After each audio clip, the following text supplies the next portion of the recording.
So, you are listening to the Executive Coach podcast with me, Maya Goodker, where I help high achieving but often overworked professionals who want both career success and an extra 5+ hours a week to create the energized, inspired lives that they deserve. And often, what is happening with my high achieving professionals is that they have really reached that point in their career where they are on to great things and a lot is available to them. It also comes at a time in their lives when they perhaps want to not put their both feet on the gas and they want to enjoy some of the things that they've created, including their families and their family life and other interests as well. And what we're going to be doing for the next few episodes is diving into the topic of money and finances.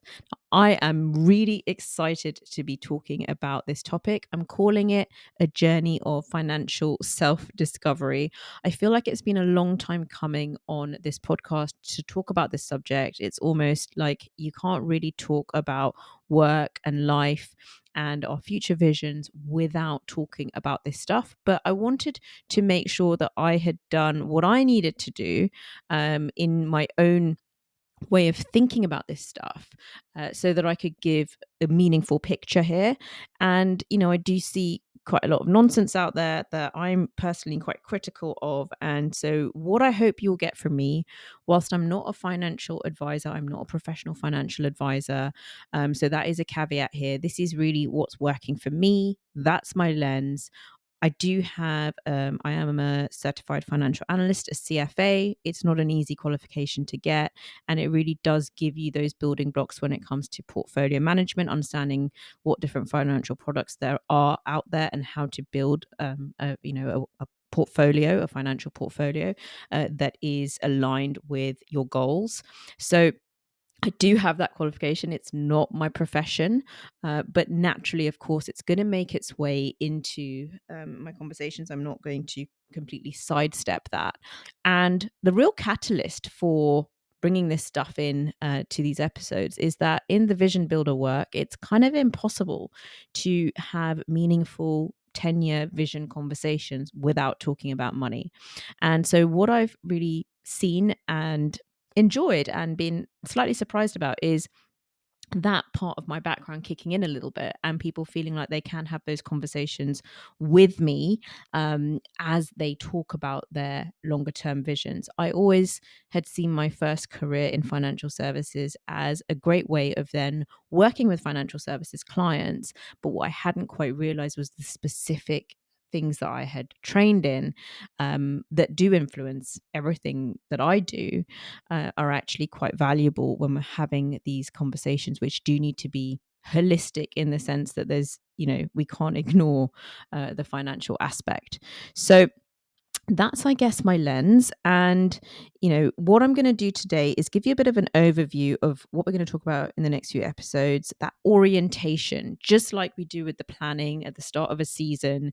I don't want to dive straight into logistics and admin because, first of all, that stuff can be pretty dull. We need to know why we're doing that stuff. We need to be excited to do that stuff.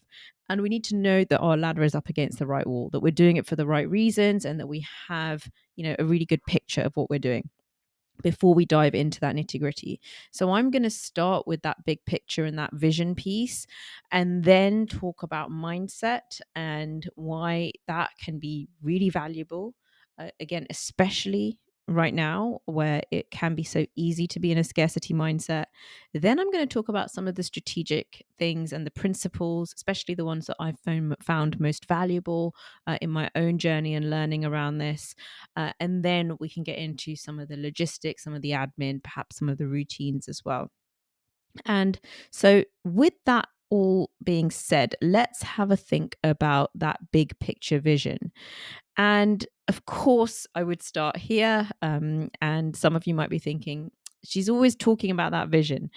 But I'm going to add a few things today when it comes to the vision, because one thing that I've noticed is that I've had various conversations and meetings with financial advisors over the years, and nobody has ever asked me, what is the vision for your life? They will ask you, what's your risk tolerance? Is it medium, low, or high? They'll ask you, if you're focused on capital growth or income. I mean, these are all questions that I know from doing the CFA. But how are you really going to know the answers to any of these if you haven't had the thinking and conversations about what you care about spending your money on, what you want to have available to you, what assets you want to build, what lifestyle you want, what do you want to spend your time on?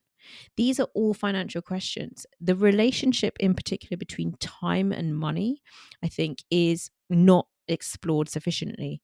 We could actually draw a graph here where you could almost trade time off with money. And this comes up in so many different dimensions of life. In business, there is basically a complete trade off between time and money. We can either do things ourselves or we can pay other people to do them. But likewise, if I know that after school and after work, I want to spend my time exclusively with the kids on a typical weekday, then I need to think about, and we need to think as a couple about paying for domestic help so that we're not spending all our leisure time doing that work, that we can actually spend that time allocation towards our kids needs to come from somewhere, and that therefore becomes a financial decision. Likewise, like Rameet Seth, if I don't care about Rameet Sethi, if I don't care at all about cars, I shouldn't be pressurized into upgrading our old banger, even if somebody teases us about it, which they have, or it happens to be, there's a certain trend in my local area. As per Rich Dad Poor Dad, cars are not an investment. They start depreciating the minute that you own them. So they're basically an expense. And therefore, if it's not something that you personally care about, then you shouldn't be pressured into, upgrading. So we really do need to start with that very clear vision for what matters to us, what we want to achieve with our lives, and how we want to spend our time. And of course, if you don't feel you have that, please just drop me a message either on LinkedIn or Instagram, or send me an email at info@mayagoodka.com. Or there should be a link below as well to click on to get details of how you can do that vision building in a way that has been specifically designed for analytical, logical, high achieving people. And so once we have that vision, there are a couple of things from a financial perspective that we can do to augment it. And one of these that I give full credit to Rameet Sethi for is to design our rich lives. And I've actually got some of his exercises in front of me. And these are really cool to brainstorm. So the first thing he gets us to do is to write down our rich life bucket list. So he gets us to quickly brainstorm about 15 things that come to mind. They could be travel destinations, things that we want to buy, activities, people we want to meet, just really what are the things that, including accomplishments, that are part of our personal rich life vision. And I really enjoyed doing this exercise with my daughter. She's at an age where she can be easily influenced now by her friends. And I was starting to notice that there was a little bit of a materialistic influence there. And I wanted her to have some other perspectives, or at least be able to sort of reflect on that a little bit. Now, I'm not going to share her list, but I want to share an example of something that was on there that I thought was really touching. And it was family board game night with pizza or yummy food, which I thought was really lovely. I'm sharing that with her permission. But that's available to us this weekend. So I think it's so nice to get a child even to realize, what is available to them, already, and how lucky they are. Obviously, in my rich life, there is a daily best tasting coffee ever. And I'm sure from those of you who've listened regularly that you can probably work out loads of other things that are on my rich life, because I do talk about them here. But doing that exercise, I think, is so powerful, and it's going to change over time. So it's one that's worth repeating. He then gets us to really start to hone that list down so that we then start to categorize by decade of life, if some of them are quite buckety, quite far off, and then prioritize perhaps, the top 5.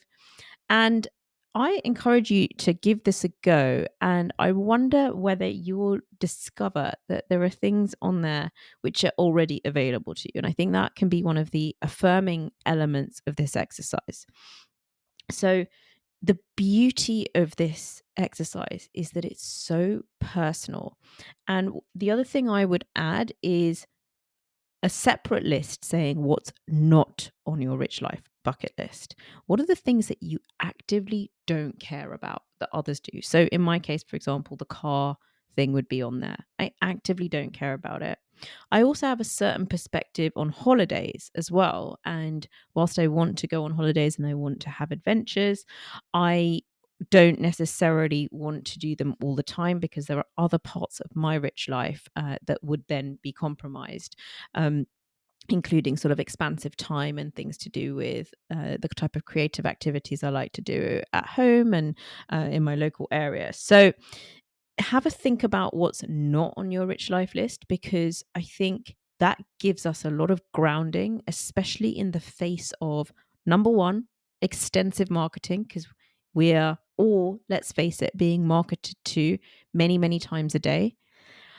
Also in the face of other people's wants and desires, because sometimes those are very visible, both in the form of decisions and purchases that other people have made. And so I think it can be really affirming to know what doesn't matter to you, and therefore have that really clear and strong sense of self. And that's why I do call this financial self discovery. So, what I would really encourage you to do is do the bucket list, but then also do the stuff that you don't care about. So, I think Rameet Sethi talks about the car example, but then he loves clothes. So, he spends a lot of money on clothes. He talks about houses because one of his polarizing opinions, and this is, I would say also part of his attention grabbing, so he will be on a Stephen Bartlett podcast with a headline saying buying a house is a terrible investment, so that's part of his polarizing opinions.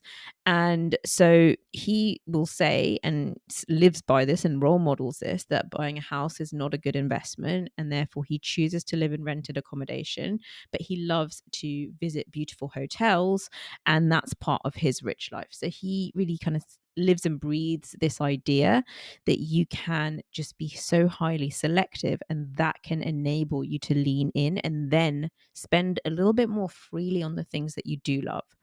So he then has a way of segmenting how much we should be spending on our fixed costs, our savings, our investments, but then also having this bucket for those things that really matter to us on a monthly basis. And he's really pro that. He really encourages that, which I think is very positive, especially in the face of other movements around financial developments, such as financial independence, retire early, which is a very aggressively frugal approach if you take it to its extreme.